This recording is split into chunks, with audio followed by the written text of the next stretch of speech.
Salut à tous, ravi de vous retrouver sur canalturf.com. On va évoquer le programme de ce mercredi 4 décembre, Quintet Plus sur les programmes de Paris-Vincennes. Il s'adresse uniquement aux juments. Il s'agira du prix de la ville de Royan. À mon avis, nous avons une bonne base de jeu dans cette course. C'est le 15 DS Noir qui a couru 3 fois dans les quintets. Résultat, déjà 2 victoires. Une victoire obtenue à l'hiver dernier à Vincennes, mais également une victoire obtenue plus récemment dans un autre quintet. Elle a déjà gagné sur ce parcours. Éric Raffin s'entend merveille avec elle, elle sera pieds nus. Donc la passe de 3 est parfaitement possible, elle qui reste donc sur 2 probants succès. La principale opposante à mes yeux reste le 14 Décoloration. Ce n'est pas un modèle de sagesse, elle a été disqualifiée à 7 reprises lors de ses 10 derniers parcours et pourtant elle vaut un lot de ce genre. Elle possède d'ailleurs une 12-9, le meilleur chrono du peloton sur ce parcours et surtout elle sera pilotée par Jean-Michel Bazir qui l'a drivé déjà à 4 reprises. Résultat, 3 succès. Attention à elle, si elle est sage, elle peut parfaitement mener sa tâche à bien. 15 et 14, mes deux préférés. Le 15 DS Noir semble plus fiable de par sa sagesse. Le 12 Dot Cadloiron est en forme, reste sur des prestations honorables dans des quintets. 2 places obtenues, une place obtenue 5e dernièrement, pas plus tard que vendredi dernier sur la petite piste où elle a bien fini. Une confirmation est attendue car elle n'a pas eu une course dure la dernière fois. Le 2, c'est Dotting Viking qui reste certes sur une disqualification au Croisé-la-Roche mais qu'il convient de racheter, d'autant qu'elle fait face à un engagement intéressant au premier poteau et qu'elle avait auparavant, avant cette disqualification, signé plusieurs places intéressantes. Le 10, Douce Jargaudry reste également sur une disqualification, mais elle a déjà gagné à Vincennes et l'engagement au premier poteau attire l'attention. Numéro 16, c'est Devise du Vivier, la plus riche du lot. Elle n'est pas à l'abri d'une incartade, elle vient de se montrer fautive à Rouen et à Vincennes, mais attention, si elle est sage, elle peut parfaitement inquiéter les précédentes citées. En fin de combinaison, on retiendra le 13 Cool Star qui reste sur 3 podiums.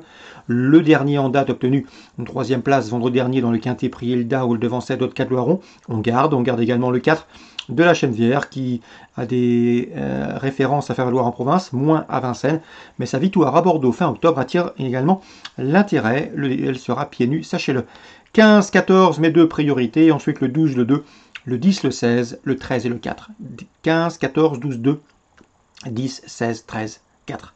Suivi du programme, la deuxième, je vous conseille le 9, c'est Gazeta d'Olivry qui mériterait de s'imposer, elle qui reste sur 3 places de deuxième, elle est présentée par Franck Leblanc. La troisième, le 316 Grognard du Bourg, aura à cœur de confirmer son récent succès obtenu sous la selle, mais il convient de lui opposer le 310 Gangster d'Urfis qui débute remontée avec des ambitions. La cinquième, le 507 Élite Beaufour s'annonce bien sûr incontournable. Il sera pieds nus comme lors de ses 2 récents succès. Il présente des stats dignes d'intérêt, 13 victoires en seulement 17 courses courues. L'opposition pour lui, sans doute le 8 Élite de Giel ou encore le 4 Éternel d'Elo qui ont en commun de rester sur une victoire. 507, 508, 504. La 7e, le 710 Destin GD mérite d'être repris. C'est un cheval avec lequel il faut faire attention au départ. Il n'est pas à l'abri d'une bêtise. Il l'a prouvé dernièrement. Mais attention, s'il part correctement, je pense qu'il a de la marge dans ce genre de tournoi, c'est-à-dire ceux réservés aux drivers amateurs. Le 710 Destin GD. Dans la 8e, attention au 806 Furio. Il débute au trop monté, il fait l'objet du bruit favorable. Il sera déféré des postérieurs pour la première fois. À mon avis, cela peut faire tilt d'entrée de jeu. Je lui poserai le 805 Forget Vaugoullière qui collectionne les bons résultats au trop monté. Donc on résume tout ça pour Vincennes. 209, 316, 310, 507, 8, 4, 710, 806, 805. Fontainebleau Réunion 2, dans la première, difficile d'aller contre le 103 à Mordoro, qui vient de s'imposer sur le head de Fontainebleau, qui devra confirmer pour ses débuts sur le steeple de Fontainebleau.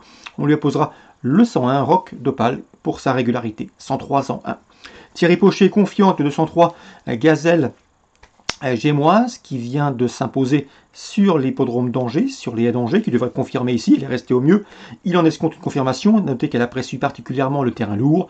Je lui poserai le 207, c'est Famille Formidable qui a débuté correctement 3e sur les haies. Concernant la 5e, le 503 Green Rocks mérite crédit.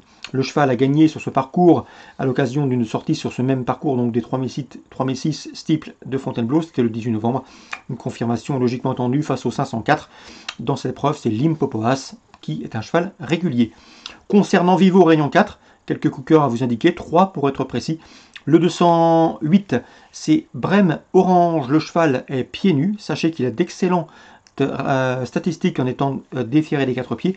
Il a couru 6 fois déféré des 4 pieds, résultat 3 victoires, une place de 3e. D'ailleurs, ces 3 dernières sorties pieds nus ont été couronnées de succès. L'engagement au premier poteau est idéal. C'est un objectif, il devrait répondre présent. c'est Brême Orange dans la deuxième course. Dans la quatrième, le 406 Défi du Renard briguera lui aussi une nouvelle victoire. Il reste sur 2 succès en pareille société.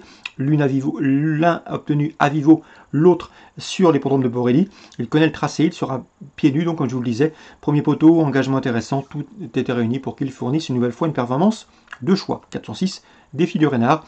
Petit mot également sur le 608, c'est Fearless Turgot, il est présenté par Damien Lecros, lequel entraîne en Normandie.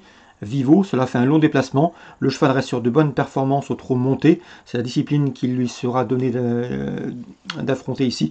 Et à mon avis, on n'effectue certainement pas un déplacement à des fins touristiques. Il faut le savoir, le 608, Fearless Turgot. Donc la deuxième, Brême Orange. La quatrième, Défi du Renard, le 6. Et la sixième, le 8, avec Fearless Turgot. Voilà pour mes infos de ce mercredi 4 décembre. Excellent jeu à tous. Rendez-vous demain pour un nouveau programme.